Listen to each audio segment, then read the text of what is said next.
Hein. On n'a pas d'accent. Comment? C'est le chef, c'est Olivier Nasty. Tiens, on en profite puisque tu prends la parole.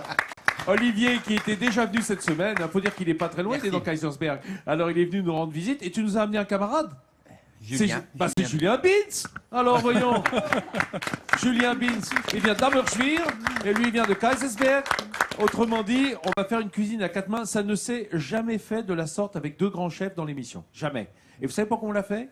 Parce que c'est cadeau, c'est pour vous, c'est Noël bientôt. Voilà. C'est comme ça. Immédiatement, se jeter à corps perdu, non pas dans l'huile pour frire les escargots, mais dans la recette de cet escargot à l'alsacienne. Alors, on le fait en, on peut dire une croquette, un chromeski, comment on appelle ça? Le chromeski est une partie croustillante dans laquelle on a un liquide quel qu'il soit. Qui est fondant. Donc c'est du fondant au milieu et du croustillant autour. Aujourd'hui, je mets un petit escargot. C'est assez technique, hein, Olivier? Non, pas très technique. J'ai fait un beurre d'escargot. Pour un chef 2 étoiles qui est mof, non, c'est fastoche. Mais pour nous... Vincent, c'est parfait pour avoir une explosion de saveur dans la bouche. Ah oui, c'est génial. Et aussi sur le col de la chemise parfois. Hein, parce que généralement... Si tu le croques à moitié, c'est clair, voilà. On a sur la cravate. Le chromeski, il faut tout mettre dans la bouche. Alors vas-y, montre-moi. J'ai fait un beurre d'escargot, regarde, le beurre d'escargot. Ça, c'est le beurre d'escargot, d'accord. Des échalotes, du persil, du beurre, un tout petit peu d'ail et puis un peu de vin de muscat. Vous mixez tout ça en même temps dans un mixeur. D'accord. Vous avez une pâte homogène.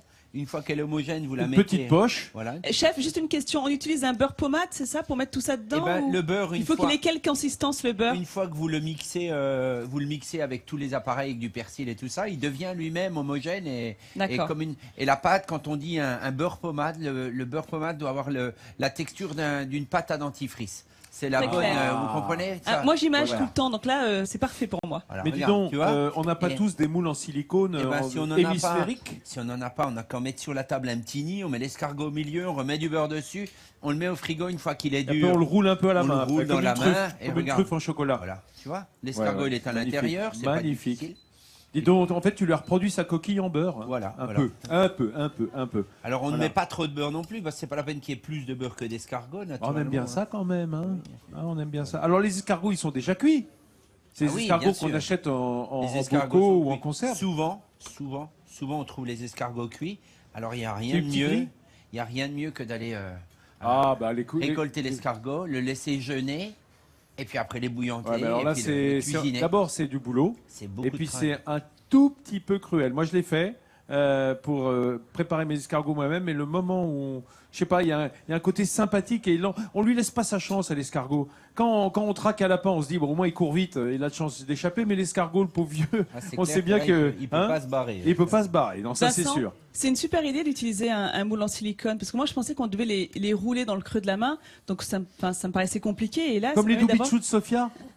Dans le Père Noël est une ordure, roulée à la main sous les aisselles. Hein, non, mais comme des boulettes de viande. Et là, du coup, c'est bien parce que ça permet d'avoir un résultat parfait sans avoir les talents d'un meilleur ouvrier de France. Oui, voilà. C'est quand même mieux d'être meilleur ouvrier de France. Alors, Julien Bins, de l'autre côté, il n'est pas meilleur ouvrier de France, mais il est excellent ouvrier d'Alsace. Hein, Julien, pendant ce temps-là, on ira voir ce que tu prépares là, la petite sauce. Mes amis, nous sommes en cuisine car c'est mercredi, on va manger des escargots. Moi, j'adore ça personnellement. Et Julien Bins, qui est avec nous, le chef d'Ammerschwir, eh bien, il a en fait les croquettes, ces chromeski qui sont préparées voilà, à ma gauche par Olivier. Oui, mais à l'écran, ça fait à ma gauche. Pardon. C'est pour ça. Non, mais tu sais, il faut inverser, Olivier. Pardon. Oh, mais je t'en prie. Regarde, on a là les croquettes. Alors, c'est très joli, on dirait de l'art aux pierres, tu sais, un peu comme des boules de buis. Hein, sur une petite maquette, c'est très très beau, hein, cette verdure. C'est trempé dans quoi? Dans le thé vert ou quoi? Non, dans la chapelure de la chapelure et du persil qui sont mixés en même temps. Du persil séché, voilà. Non, frais. Bon, Vincent, t'as tout faux là. Oui, alors là, il est vexé maintenant, Olivier Nasty, parce que il est diplomate. Non, pas du tout.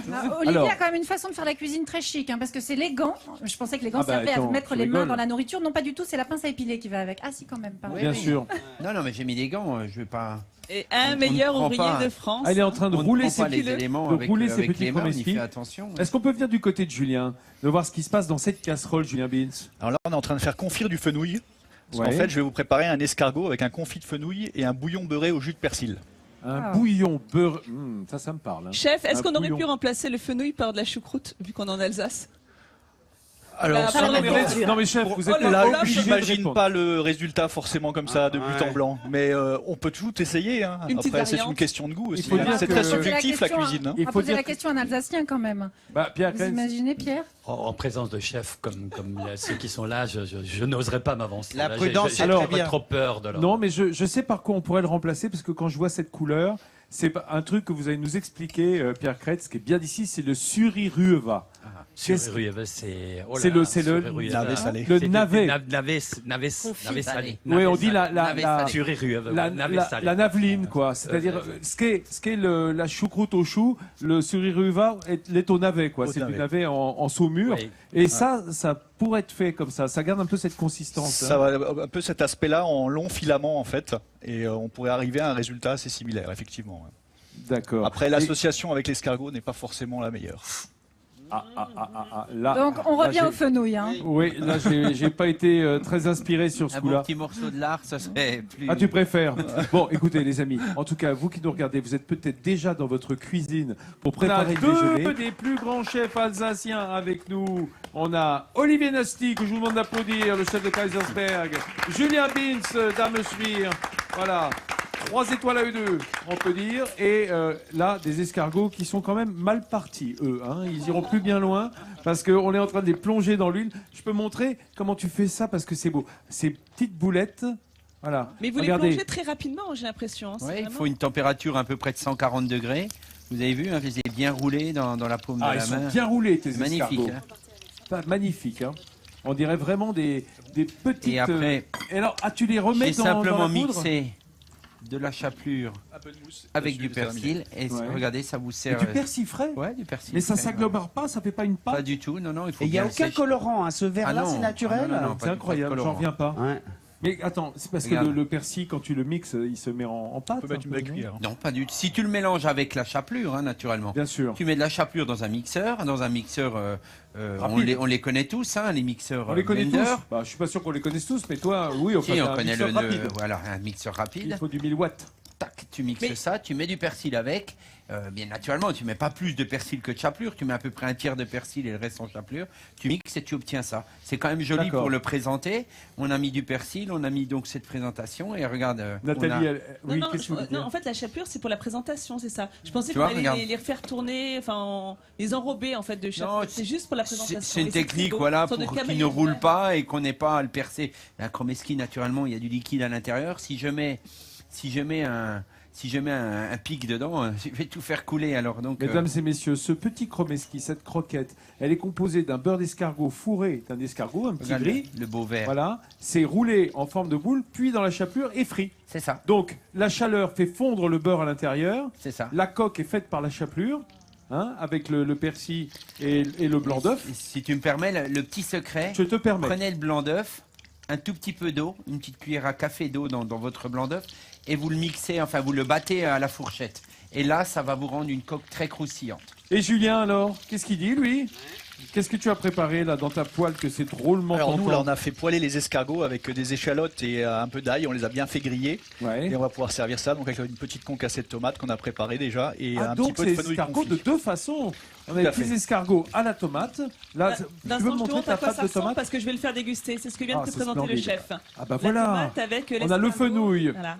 Alors du coup, le fenouil va apporter ce petit goût anisé qui va bien avec l'escargot. Exactement. Ouais. Et qui se marie bien également avec le Nathalie persil. Schrank-Girma, je peux te dire que tu es attendue par le public de Kaisersberg, les Kaisersbergeois, parce que ce petit ramequin d'escargot fenouil tomate a un truc coquin bien à lui.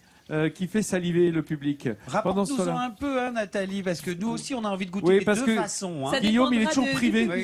Oui, c'est ça. Est-ce qu'on peut commencer à goûter les chromeski, chef ? Bien sûr. Alors, on va en donner à Guillaume, parce qu'il est très affamé, Guillaume. On va en donner à Pierre, surtout notre invité. Mangez-le en une seule fois. Moi, j'attends de voir la mise Pierre Kretz, notre ami Pierre, qui est le guide de l'Alsace pour les nuls. Est-ce que c'est l'âme alsacienne qui est sur votre palais ? Il adore interviewer les gens quand ils ont la bouche pleine. J'adore ça. Savoir, hein, ça fait toujours plaisir. Non, je suis ailleurs là. Je ne sais pas si c'est l'Alsace, mais je suis ailleurs. Vous n'êtes pas ailleurs, vous êtes à midi en France, Pierre. Ouais, mais là, je suis sur un petit nuage. Ouais, c'est vrai. Regarde, Guillaume. Alors, l'avantage, c'est que tu as mis T'as mis une doudoune verte, donc tu peux y aller. Hein. Le chromesky, tu peux croquer dedans, même si t'as une grosse couleur. Regarde, moi j'attends la mise en beauté de ce plat par Julien. Ah oui, ça c'est splendide. Regardez là, on dirait qu'on va écosser des petits pois. Ça donne envie en tout cas, cette belle présentation. Oh là là là là là là, qu'est-ce que c'est beau. Je vous rappelle, si vous avez pris l'émission en cours de route, que Pierre Kretz, bien sûr, le guide L'Alsace pour les nuls, c'est son auteur, mais surtout ce livre illustré que j'ai beaucoup aimé, L'Alsace secrète, qui nous balade au-dessus de l'Alsace. Il faut dire que l'Alsace, être au-dessus, c'est quelque chose, parce que il y a une diversité de territoires entre la forêt, la plaine. Oui, entre les Vosges, les collines sous-vosgiennes où nous sommes, la plaine, le Rhin, le Jura. Le Jura au sud, le Palatinat au nord, c'est vrai qu'il y a une grande diversité sur 200 km de longueur. Hein. Et là, c'est magnifique à découvrir. Et toujours ces maisons colorées, dont Pierre nous disait en cours d'émission que c'est pas si ancien que ça. Hein, ça date plutôt d'après-guerre. Oui, tout à fait. Voilà. Tout à fait. Mes amis, on est bien ici. Le soleil nous chauffe le dos ici à Kaisersberg. Bon, l'air est frais, il est vrai, mais le soleil est dans le cœur des Alsaciens et dans le ciel aujourd'hui.